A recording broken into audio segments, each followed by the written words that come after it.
Nous sommes dimanche 27 octobre 2019. Mesdames et messieurs, bonsoir et bienvenue dans cette nouvelle édition d'information sur Cherif la télévision.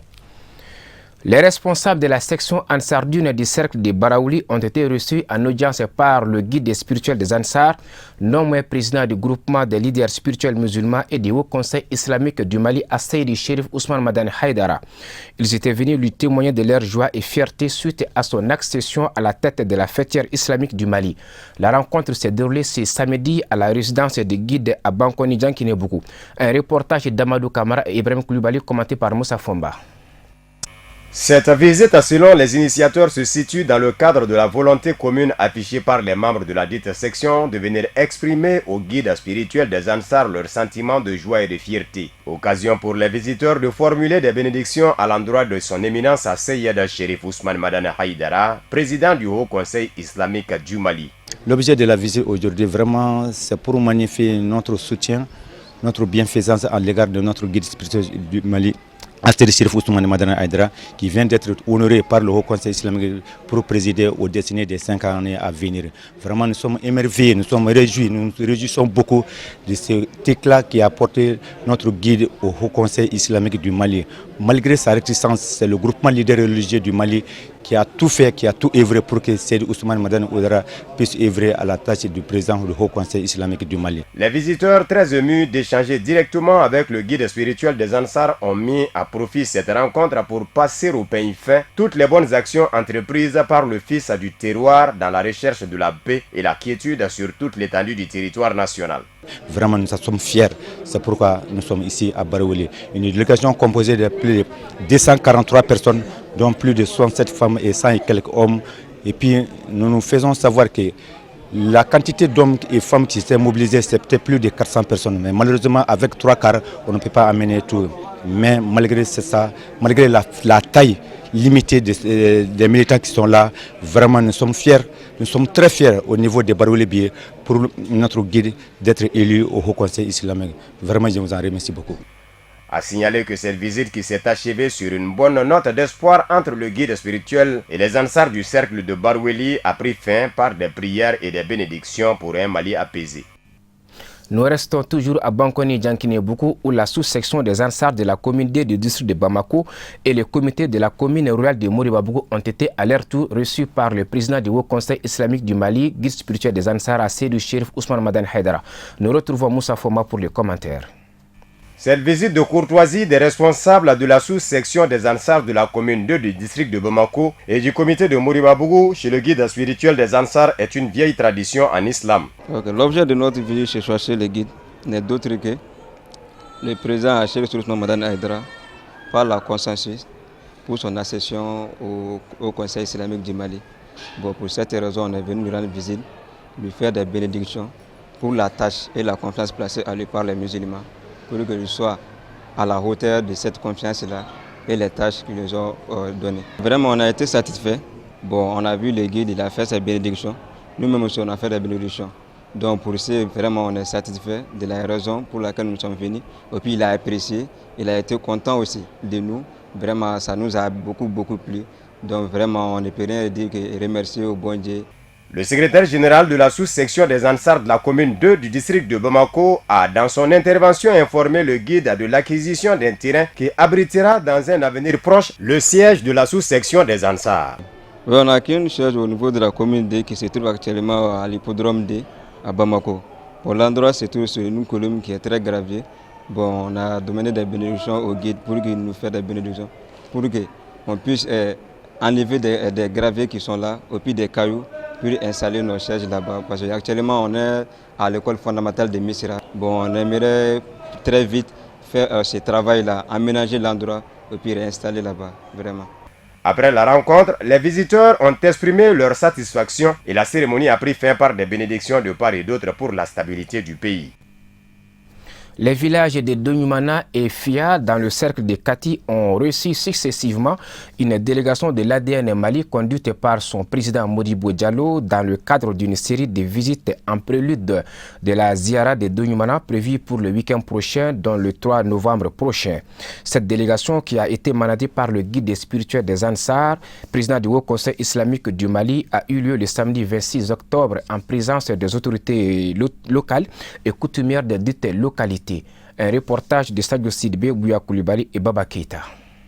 En prélude à la célébration de la Ziara de Donyumana qui se tiendra le 3 novembre 2019, le guide spirituel des Ansar et président du Haut Conseil islamique du Mali a envoyé une délégation de l'ADN Mali conduite par son président, M. Modibo Diallo, pour une prise de contact avec les notabilités des FIA dans la commune rurale de Yelekebougou d'une part et d'autre part, les remercier d'avoir attribué une parcelle de plus de 150 hectares au guide spirituel des Ansar Seydi Cherif Ousmane Madani Haïdara en guise de reconnaissance. Nous sommes à la veille du Ziara de Donyumana et du Maouloud, 35e édition. C'est dans ce cadre-là que notre guide Seydi Cherif Ousmane Madani Haïdara nous a chargé de venir à Fia pour non seulement une visite de courtoisie, mais en plus de ça, et témoigner de sa profonde gratitude et de sa reconnaissance à la population de Fia. Vous n'êtes pas sans savoir que le guide a bénéficié de plus de 150 hectares ici à Fia. Autorités communales et coutumières ont toutes apprécié cette visite à sa juste valeur, tout en remerciant le guide spirituel des Ansar pour cette marque de reconnaissance. Je remercie d'abord le président et sa délégation pour cette visite de courtoisie comme précédemment annoncé. Et cette visite-là aussi a pour but d'informer la population des FIA pour les informer de la date de Ziara de Donyumana. Moi, je peux dire que ça serait la première fois, parce que chaque année, nous, on va à Donyumana pour le Ziara. Mais de déplacer une forte délégation pour venir nous informer, c'est la première fois. Et cette situation aussi, c'est vraiment salutaire pour nous. Après l'étape des FIA, le président de l'ADN Mali et sa délégation se sont rendus à Donyumana pour rencontrer les hommes, femmes et jeunes afin d'échanger sur les préparatifs de la Ziara. À cet effet, les intervenants ont réaffirmé leur volonté à accompagner les membres de la commission d'organisation pour la réussite de cet événement religieux.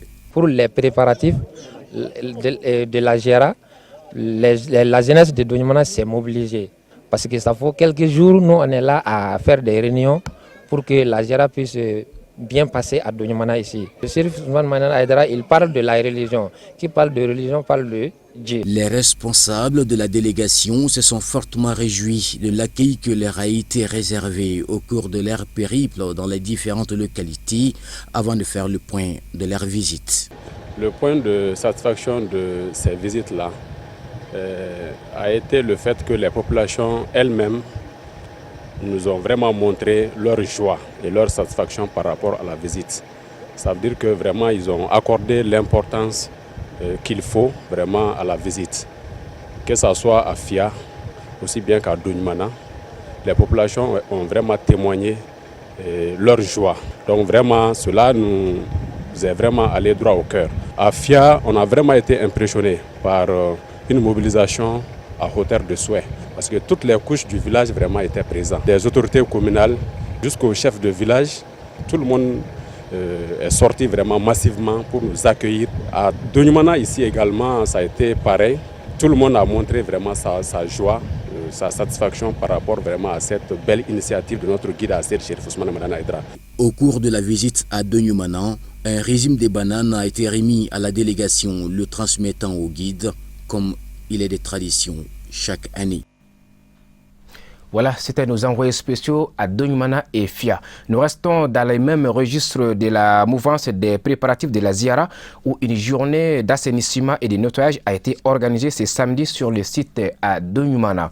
Occasion pour les Ansar et sympathisants du district de Bamako et environ durant quelques heures de prendre d'assaut le site pour le nettoyage.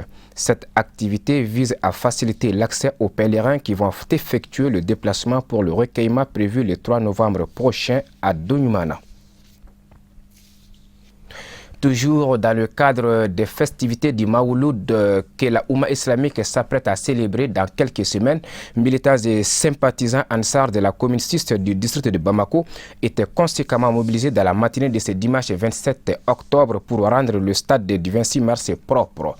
Cette traditionnelle activité rendre dans le cadre donc de la célébration de la naissance du prophète de l'islam communément appelé Mawlud Nabaoud que la Oumma islamique va bientôt célébrer. Reportage Al-Hamidou Badine et Nouhoum Kone. Comme il est de tradition, chaque année, à la veille du Maoulid, commémorant la naissance du bien-aimé d'Allah, le prophète Mohamed, paix et salut sur lui, les Ansars de la sous-section de la commune 6 du district de Bamako organisent cette activité d'assainissement. Hommes, femmes et enfants des 23 comités que compte la sous-section ont tous répondu favorables à ce devoir annuel.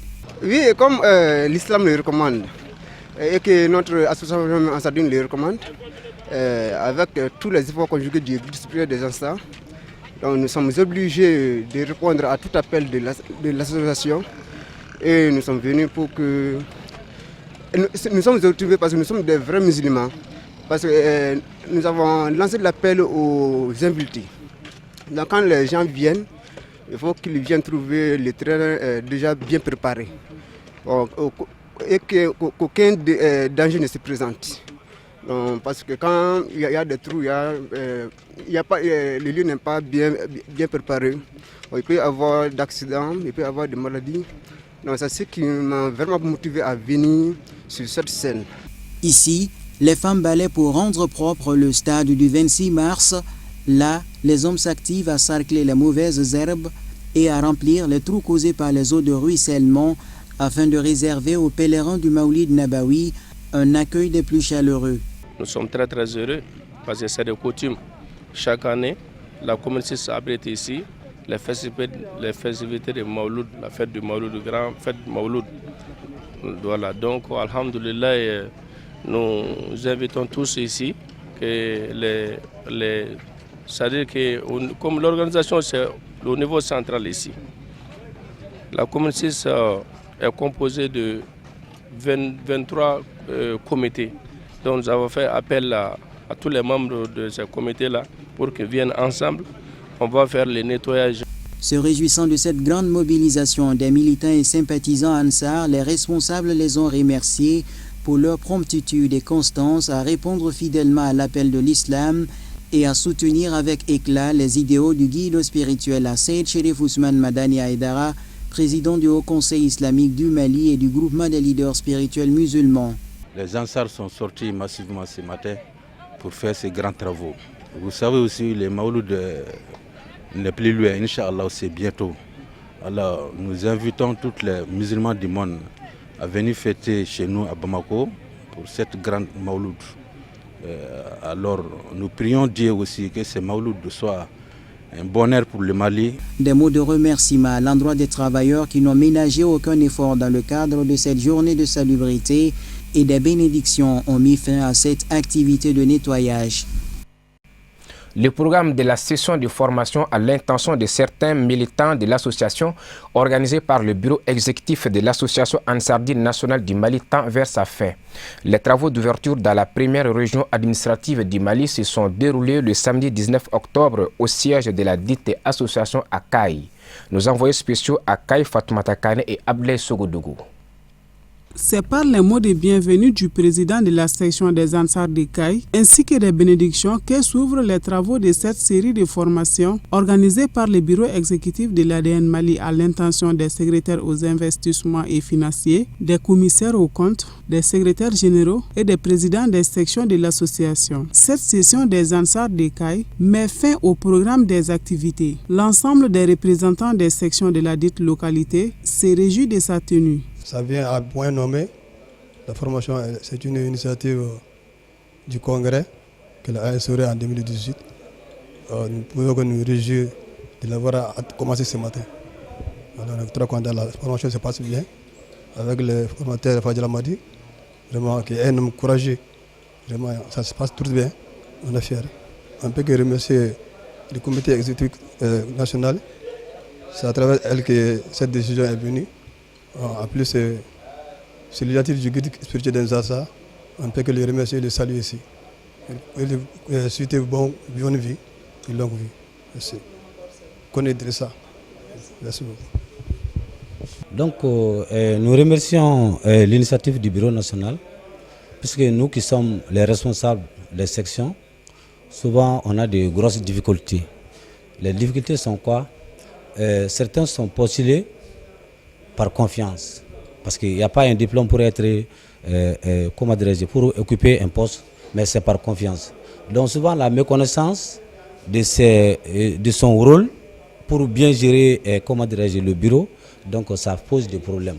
Donc avec cet atelier de formation, vraiment nous sommes très ravis de joie, puisque on a connu beaucoup de choses, on a compris beaucoup de choses, donc il va nous pallier beaucoup de difficultés. Ça va nous rendre facile désormais nos tâches. En ce qui concerne la bonne gestion de l'association, les encadreurs ont apprécié l'initiative du bureau exécutif de l'ADN Mali à sa juste valeur. Ils ont par ailleurs souhaité la multiplication de ce genre de renforcement des capacités pour l'émergence de l'association.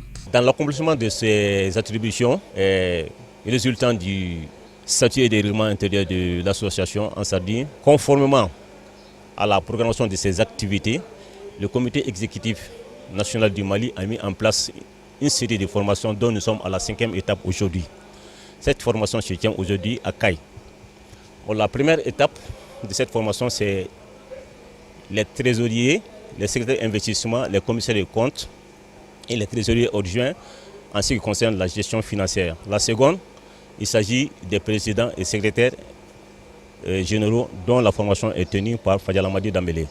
Au total, 39 militants des 5 sections ont pris part à cette formation, notamment la section des Ansar de Nyoro, Bafulabe, Yelimani, Djema, Kaye.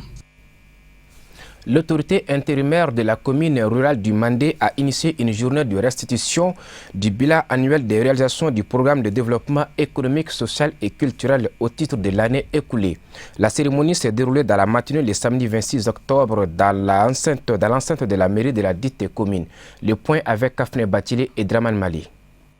L'objectif de la tenue de cette journée de restitution vise à faire le compte rendu des activités menées à la période du 3 octobre 2018 au 3 octobre 2019 aux populations des 24 villages qui constituent la commune rurale du Mandi. L'initiative vient des membres de l'autorité intérimaire de la commune rurale du Mandi. Dans le cadre du programme de développement économique, social et culturel de la commune, beaucoup de programmes sont réalisés dans plusieurs domaines. Cette activité vise à sensibiliser les populations pour qu'il y ait confiance à son conseil communal, pour que nous partons tous dans le sens du développement de la commune. Cette activité est statutaire, c'est-à-dire que normalement chaque conseil communal doit faire une restitution par an. Alors donc la mairie a eu vraiment à faire des réalisations, à répondre aux besoins des populations. Donc on a appelé les populations pour qu'ils viennent, on va leur expliquer ce qui s'est passé, ce qui a été fait, ce qui n'a pas été fait, qu'est-ce qui reste dans la caisse de la mairie, pour que les populations sachent où vont leurs efforts, où vont les taxes qu'ils payent. Alors donc, aujourd'hui, par exemple, on a construit 4 bureaux et une toilette avec salle d'attente. On a eu à faire des ralentisseurs pour la sécurité. On a eu à faire de l'entretien routier. On a entretenu la route de la canal Djoliba. On a fait des fourrages. On a eu des partenaires aussi qui ont fait beaucoup de fourrages. Rien que l'année 2018, nous avons à peu près une quinzaine de fourrages réalisés par la mairie et les partenaires. En matière de santé, sur la demande de l'autorité intérimaire, le ministre de la Santé nous a donné une ambulance. En dehors de ça, nous avons mis 10 millions pour les matériels. On a 6 ESCOM et on a des aires de santé à chaque village. Donc, on a fait une évaluation du besoin de l'ensemble de la commune et la mairie a mis la main à la poche pour répondre à ces besoins. Cette année, le DEF a été une grande réussite. Nous devons ça à l'engagement du DECAP et à la mairie. Des attestations de reconnaissance ont été décernées à des récipiendaires qui ont contribué au développement de la commune rurale du Mandé, notamment le bureau communal, le sous-préfet de Kalabankoro et autres officiels. Vous savez, c'est la première fois que vous voyez investir une autorité intérimaire au sud. notamment la commune de Mandé. Donc en un an déjà d'exercice, ils sont à 2 restitutions. Donc ça veut dire ce que ça veut dire. Donc le fait que vous voyez la présence de l'administration à travers ma modeste personne, représentant et le gouverneur et le préfet du cercle de Kati, cela vaut son pesant d'or. Parce que pour qui connaît la chaîne, la croix de transmission qui nous unit, ce n'est pas un pouvoir de contrôle, mais c'est un pouvoir d'observation, d'appui conseil. Pour constater ce qui se passe, c'est une activité majeure aujourd'hui. En organisant une journée de restitution, c'est pour rendre compte à cette population qui a tant besoin. Il y a eu des acquis énormes. Une minute de silence a été observée à la mémoire de nos braves soldats tombés sur le champ de l'honneur avant de clore la cérémonie par la réception, suivie de la visite guidée des nouveaux locaux de la mairie de la commune rurale du Mandi. Sans transition, c'est ce qui nous conduit à l'actualité internationale. Un commentaire signé Al-Hamidou Badini.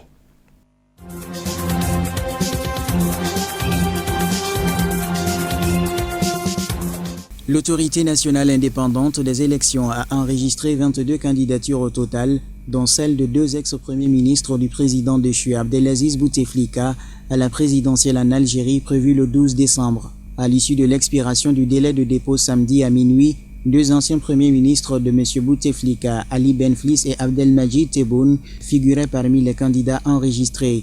Sont également candidats Azzedine Mihoubi du RND et Abdelkader Bengrina, représentant d'Elbina, petit parti membre d'une coalition islamiste dont l'un des députés a été élu en septembre à la présidence de l'Assemblée nationale.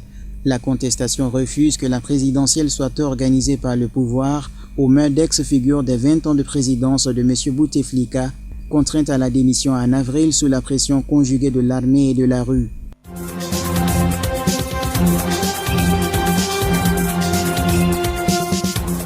Au Nigeria, la police de l'État de Kwara, dans le centre du pays, a libéré 108 enfants et adultes qui étaient retenus contre leur gré dans un centre islamique. Cet établissement était à la fois une école coranique et une maison de correction. Les pensionnaires, principalement des hommes et des garçons, certains très jeunes, y vivaient dans des conditions déplorables et dans une grande insalubrité. La 6e dont la police nigériane obtient la fermeture depuis un mois. Cette fois-ci, il s'agissait d'un centre religieux mi-école coranique, mi-maison de réforme, tout près de l'aéroport de la capitale de l'État de Kwara. La police de l'État a libéré 108 victimes, très majoritairement des hommes et des garçons, qui auraient subi de mauvais traitements. La plupart d'entre eux étaient d'ailleurs malades, selon un porte-parole de la police.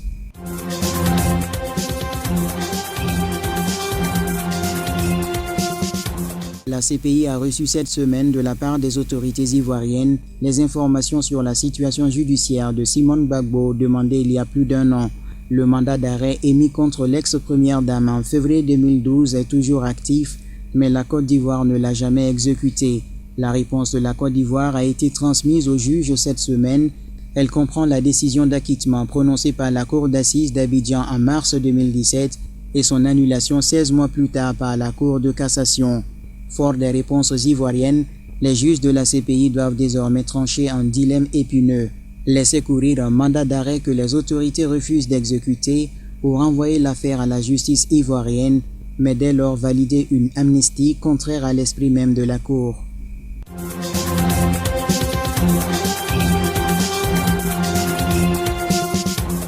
Le Premier ministre éthiopien Abiy Ahmed, récemment récompensé du prix Nobel de la paix, a dénoncé samedi une tentative de provoquer une crise ethnique et religieuse après des violences qui ont fait 67 morts cette semaine lors de manifestations. Les affrontements ont opposé des manifestants aux forces de l'ordre, mais aussi des communautés entre elles. Des biens appartenant à l'église orthodoxe éthiopienne, associés par certains à la communauté Amhara, ont aussi été pris pour cible.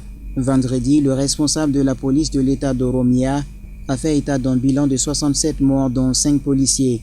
Il a souligné que la plupart des victimes avaient perdu la vie lors d'affrontements opposant des civils entre eux et non à l'occasion de l'intervention des forces de l'ordre. Le ministère de la Défense a annoncé vendredi le déploiement de militaires dans cette zone où la situation restait particulièrement tendue.